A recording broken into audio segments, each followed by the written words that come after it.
పెట్టడం అంటే ప్రశ్నించే వారిపై అక్రమ కేసులు పెట్టడం అంటే పోరాటం అక్రమ కేసులకు వ్యతిరేకంగా అక్రమ కేసులను వెంటనే ప్రశ్నించే వారిపై అక్రమ కేసులు పెట్టడం అంటే ప్రశ్నించే వారిపై అక్రమ కేసులు పెట్టడం పెట్టినటువంటి రాజస్థాన్ కేసు వెంటనే ఎత్తివేయాలి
రాష్ట్రంలో అధికారంలో ఉన్నటువంటి కూటమి ప్రభుత్వం రాష్ట్రంలో ప్రశ్నిస్తున్నటువంటి వారిపైన అక్రమ కేసులు పెడుతూ అక్రమ నిర్బంధాలు చేస్తూ ఉంది.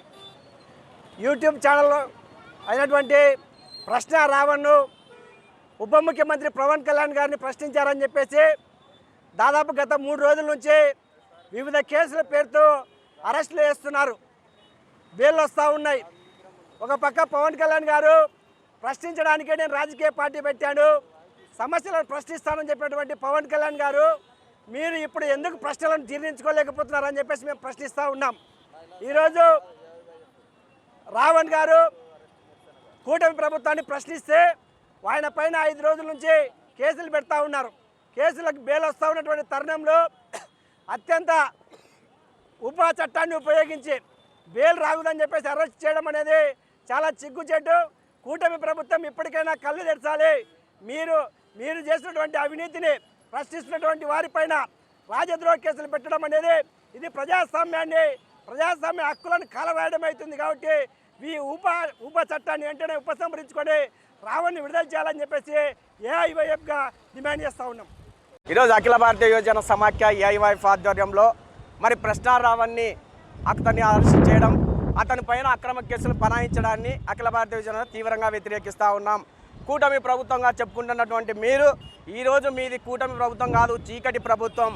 ఎందుకంటే మీరు అసెంబ్లీలో చూస్తూ ఉన్నాం, బయట చూస్తూ ఉన్నాం, మీరు తొడలు కొట్టి మీసాలు మేలేసి మాట్లాడుకున్నప్పుడు మీరు అక్రమ కేసులు బనాయించలేదు. మరి ఈరోజు ప్రశ్నించే గొంతుకగా సామాజిక కార్యకర్తగా ఉన్నటువంటి ప్రశ్న రావణ్ గారిని మీరు ఎంతవరకు సమంజసం ఈరోజు అక్రమ కేసులు బనాయించడం అని మేము అడుగుతూ ఉన్నాం. మరి 5 సార్లు మీరు 5 పోలీస్ స్టేషన్లు తిప్పి మరి బెయిల్ తీసుకుంటే మరి ఏమి చేయలేని స్థితిలో మీరు ఊపా చట్టాన్ని ఉపయోగించడం ఎంతవరకు సమంజసమని మేము అడుగుతూ ఉన్నాం.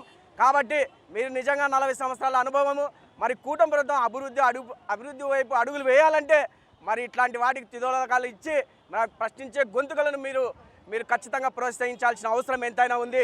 ప్రశ్నించే గొంతుక జనసేన పార్టీ అన్న ఈరోజు మీరు ఒక మాట అంటే తట్టుకోలేనటువంటి పరిస్థితి నెలకొంది. దీనికంతటి ప్రధాన కారణం మీరు బీజేపీకి కూటమి ప్రభుత్వానికి కాళ్ళు మొక్కడమే తప్ప వేరొకటి లేదని చెప్పేసి మేము అఖిల భారతీయ యువజన సమాఖ్య తెలియజేస్తా ఉన్నాం.